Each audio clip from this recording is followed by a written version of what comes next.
Est-ce que vous connaissez la différence entre un joueur de Minecraft et un joueur de jeux de société? Moi non plus, il est 23 h, j'ai pas le temps d'inventer une blague. Et salut, c'est Zogma, j'espère que vous allez bien. Aujourd'hui, on se retrouve pour une petite partie solo de Minecraft Explorers, un jeu de Matthew Dunstan et illustré par Fior GmbH. Promis, ce n'est pas un nom de drogue.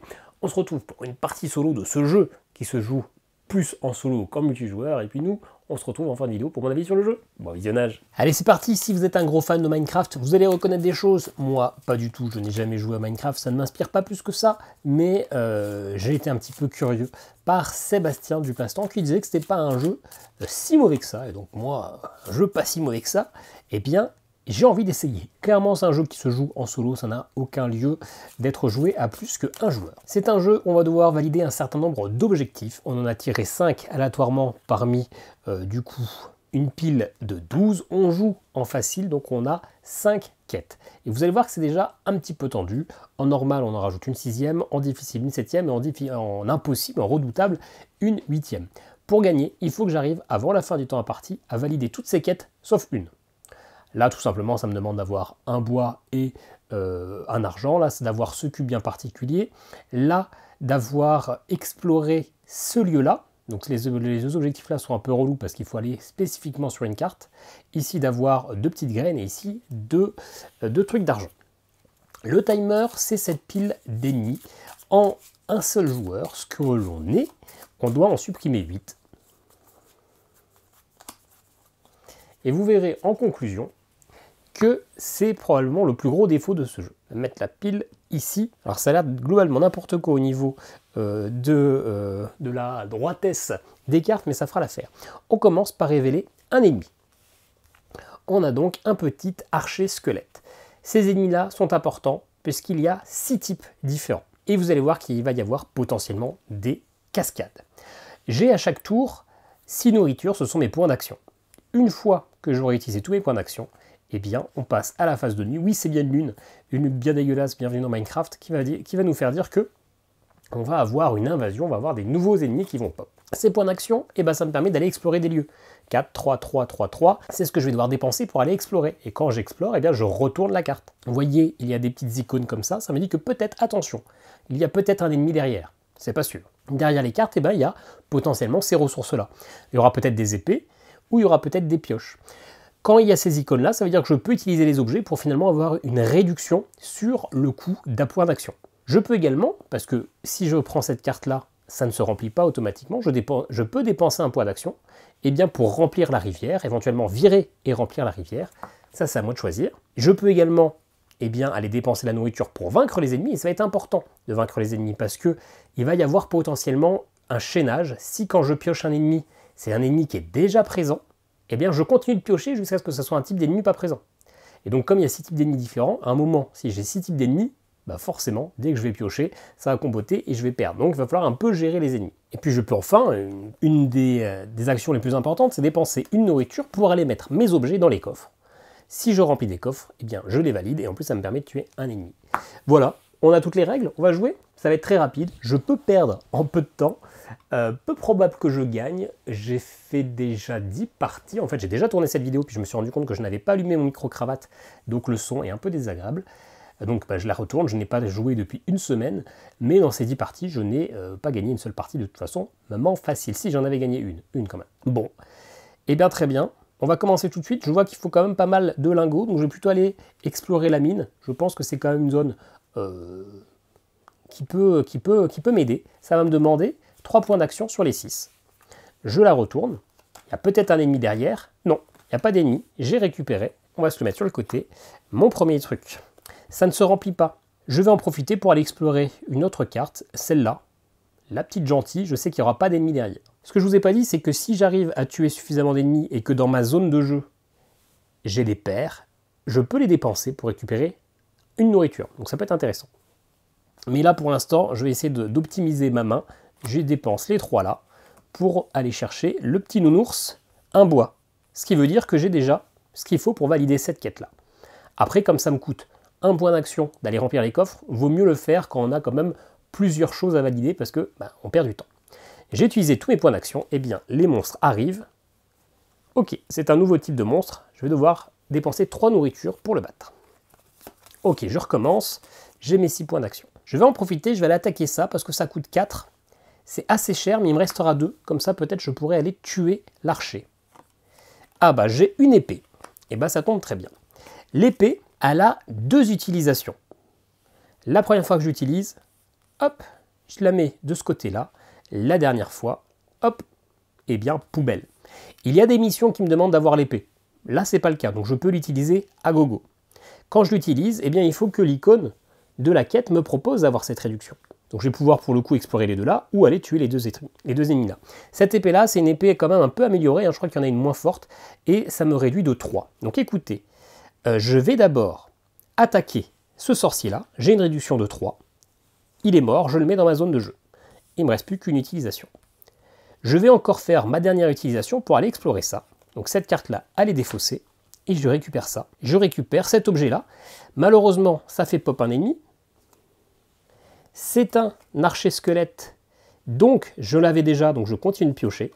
Et on fait pop un sorcier, j'ai déjà tué l'autre sorcier, donc coup de chance, j'arrête la cascade, j'arrête l'invasion. Malheureusement c'est une maison, je n'ai pas besoin de ces objets-là pour mes quêtes, donc c'est un objet qui me sert totalement à rien, et ça je ne pourrais vraiment rien en faire. Il me reste 2 points de nourriture, et bien écoutez, je vais aller prendre un premier archer. Phase de nuit, une araignée. Ok.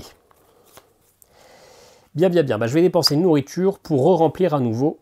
Est-ce que ça, je le retire ou je le garde? Je vais le retirer. Parce qu'il y a potentiellement un ennemi. Je préfère, hop, le remettre en dessous. Je vais pouvoir repiocher 5 territoires. Voilà, il me reste 5. Il faut vraiment pas trop laisser les ennemis en zone. Surtout que là, il y en a déjà 3 types différents. Donc je vais utiliser 3 nourritures pour tuer lui. J'ai donc une paire de ce sorcier-là. Je pourrais l'utiliser quand je veux pour avoir une nourriture en plus. Je vais en profiter, je vais utiliser les 2 autres nourritures pour tuer aussi ce squelette. Je vais dépenser d'ailleurs tout de suite tout ça. Ça me fait 2 paires, ça fait 2 points de nourriture. Et ces 2 points de nourriture, eh bien je peux aller faire ça ou ça. Dans tous les cas, c'est dangereux, c'est le même élément dans tous les cas, donc je vais aller prendre celui-ci. Il y a un ennemi qui pop. C'est l'ennemi le plus dur à battre du jeu. Et ça me donne un 2e lingot. Donc j'ai potentiellement validé cette quête-là. Par contre, c'est la nuit. Hop, une autre araignée. Donc cascade en chaîne, un archer. Ok, il va falloir que je fasse un peu le ménage. Ici, c'est clean. Donc pour 3, on va aller explorer ça. Ah bah non, c'est pas clean, il y a un ennemi. C'est là où c'est clean, là-bas. Pour 4, ok. Pour 4, j'explore ici. En plus, il y a moyen d'avoir peut-être encore un lingot. Ouais, parfait. Ça, c'est bon. Il me reste 2, donc je vais utiliser les 2 derniers pour aller affronter l'archer ici. Et c'est la phase nuit. Encore une araignée, sachant que les araignées sont en 6 exemplaires. Les espèces de cactus aussi. Oh, fuck. Ceux-là, par contre, ne sont qu'en 4. Hein. Ah, bah il y en a 3 qui sont là. C'est franchement pas de cul. Ok. Bon. Bon. Je peux valider 2 quêtes. Je vais utiliser une nourriture pour aller mettre dans les coffres. Donc dans ce coffre-là, il faut 2 lingots. C'est tout bon. C'est validé. Quand je valide, je peux aller tuer instantanément un ennemi. Je vais tuer... Alors celui-là, il n'en reste plus qu'un. Donc la probabilité qu'il pop est quand même léger. Pas la probabilité, il popera forcément. Hein. Mais, ouais, si je vais le tuer, parce que c'est quand même les ennemis les plus durs à tuer. 4. Et je peux remplir ça. Il faut un bois et un lingot. Et c'est tout bon. Je peux tuer encore un autre ennemi. Bah, je vais tuer celui-ci, comme ça j'ai une paire. Cet objet ne me sert vraiment à rien. C'est un peu gâché. Il me reste encore 2 objets, 2 quêtes à valider. Ça, il faut trouver spécifiquement cette carte-là. Et ça, pareil. L'avantage, c'est que c'est un design unique, donc je saurai quand je verrai les images où c'est. Mais il va falloir que j'explore un peu. Et donc peut-être que je défausse des cartes exprès. Et ça, c'est des petites... je sais plus, c'est de la nourriture. C'est un aliment, donc pareil, il faut que je trouve des aliments. Moi, il me reste 4. J'ai un peu peur quand même de ce que je vais trouver derrière, mais peu importe. Écoutez, je vais utiliser une nourriture et les 2 là, pour avoir du coup une autre nourriture, donc ça m'en fait 2, et je vais tuer le squelette. Je vais dépenser 2 pour aller explorer ça, en espérant que ça ne fait pas pop un ennemi. Ok, ça c'est cool. Ça, c'est cool parce que ça me permet d'aller retourner les cartes et voir ce qu'il y a derrière. Donc, je vais utiliser 1 pour... je vais défausser ces deux-là. Parce que moi, je vais vraiment essayer de tomber là-dessus. Donc, plus je défausse, plus je récupère de nouvelles cartes. Hop, je prends les 5 premières. Et que je vais pouvoir... Hop, hop, hop, hop. Et hop. Donc ça, c'est un marchand. Si je lui donne une émeraude ou un lingot d'argent, eh bien, il me donne cet objet qui correspond à une icône lumière. J'en ai pas besoin. Donc je sais qu'ici, j'ai vraiment pas besoin d'y aller. J'ai plus qu'un de nourriture. Je vais dépenser ma paire d'archers pour avoir une deuxième nourriture et je vais aller explorer ça. Et je sais qu'il n'y aura rien de méchant derrière. Ah, une pioche. Une pioche qui me permet d'avoir une réduction de 2. Donc ça me permettra d'aller pour là un peu plus facilement. Ceci dit, c'est la nuit. On pioche. Le premier, Creeper. Je crois que ça s'appelle des Creepers. Je ne sais plus. Bien, bien, bien. Eh bien, écoutez. J'ai besoin d'aller trouver de la nourriture. Bon, je vais défausser ça pour pouvoir regarder sous les cartes, les révéler. Une émeraude, je sais que j'en ai pas besoin. Ici, un lingot, j'en ai pas besoin. Ici, bon, je sais déjà ce que j'aurai. Et ici, une nourriture. Ok, ça m'intéresse. Et du coup, ça c'est viré. Je vais défausser une nourriture pour défausser ça. Et je vais révéler du coup, 4 autres.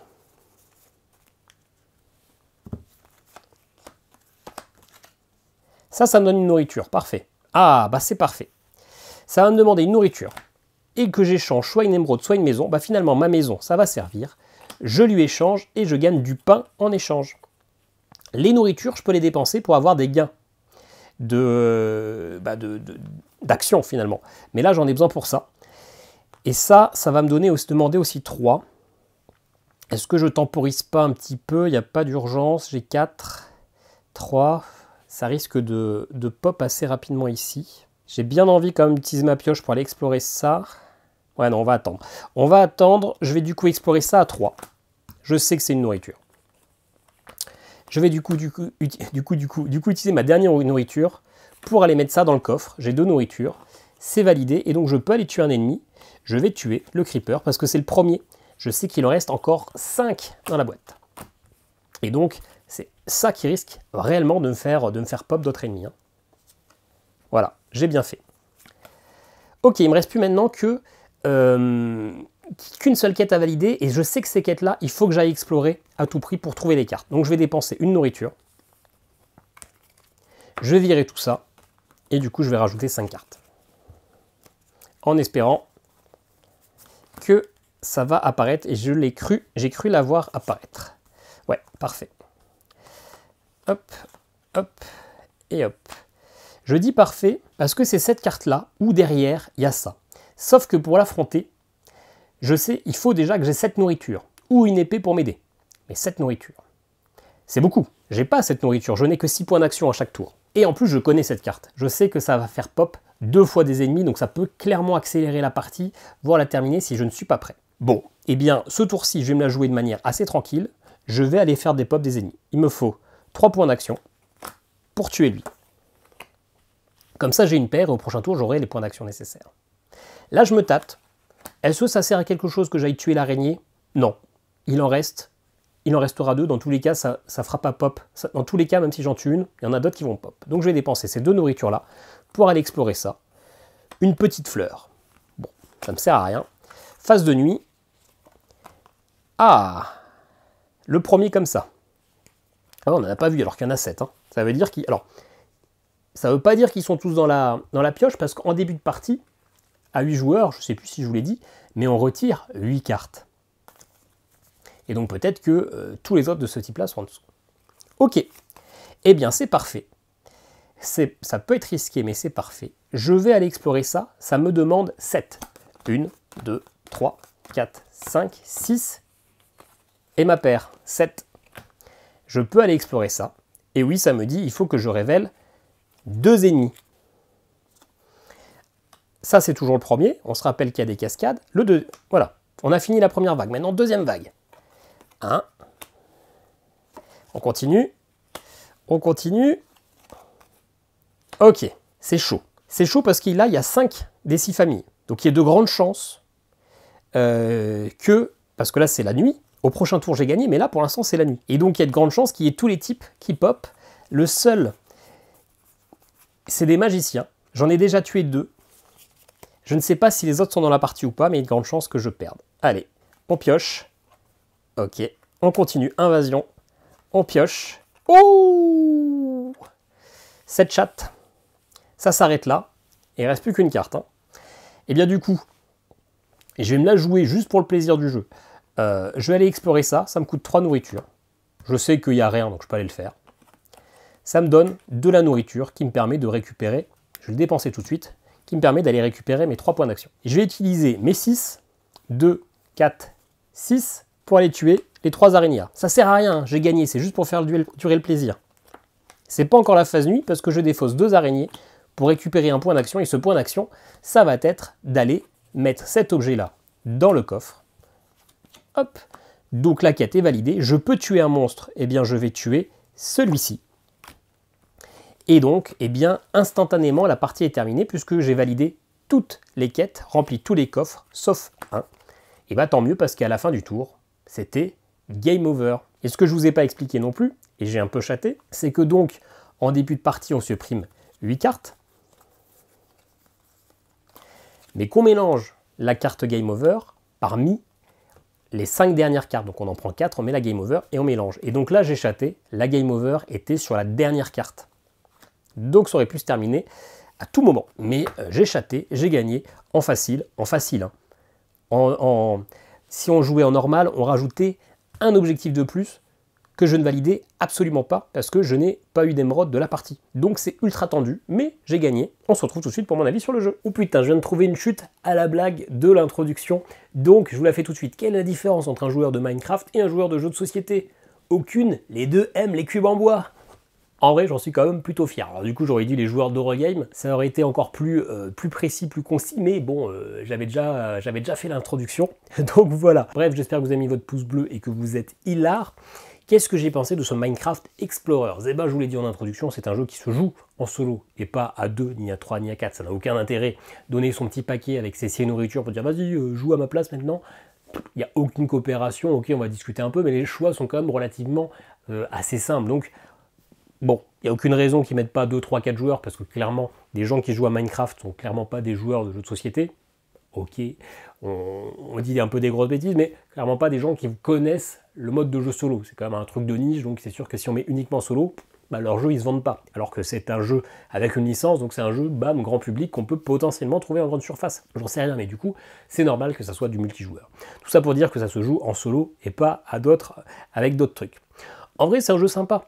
Pour un jeu à licence, alors je ne sais pas si c'est un vrai jeu sur lequel ils ont mis une licence ou si c'est un jeu de commande qui a été demandé à Matthew Johnson, mais il y a une mécanique qui est sympa, cette petite mécanique d'aller explorer, de retourner, d'avoir la petite surprise de ce qu'on va découvrir, d'essayer de les mettre dans les coffres, et quand on valide un coffre, de pouvoir tuer les monstres. Cette petite mécanique d'invasion de monstres, ça marche bien, c'est original, ça ne va pas m'empêcher de dormir pour autant, mais en vrai, c'est un petit jeu qui marche plutôt bien. Après, il y a un défaut principal, c'est que le timer est ultra court, ultra petit, et ça me paraît tellement impossible de gagner en difficile ou en redoutable. Déjà qu'en facile, c'est chaud, mais là vraiment, ça me paraît très compliqué. Alors je pense qu'en fait, à chaque tour, il faut prendre le temps de tuer un monstre. J'ai pas fait assez de parties pour avoir une suffisamment grande expérience, mais le timer est ultra court, d'autant plus qu'en fait, en solo, ils ont compliqué le jeu, c'est-à-dire qu'en solo on retire 8 cartes, à 2 joueurs on retire que 7 cartes, à 3 joueurs que 6 et à 4 joueurs on retire que 5. Donc si finalement à 4 joueurs on aura potentiellement 3 tours de plus s'il n'y a pas d'invasion pour des choix qui sont un peu évidents.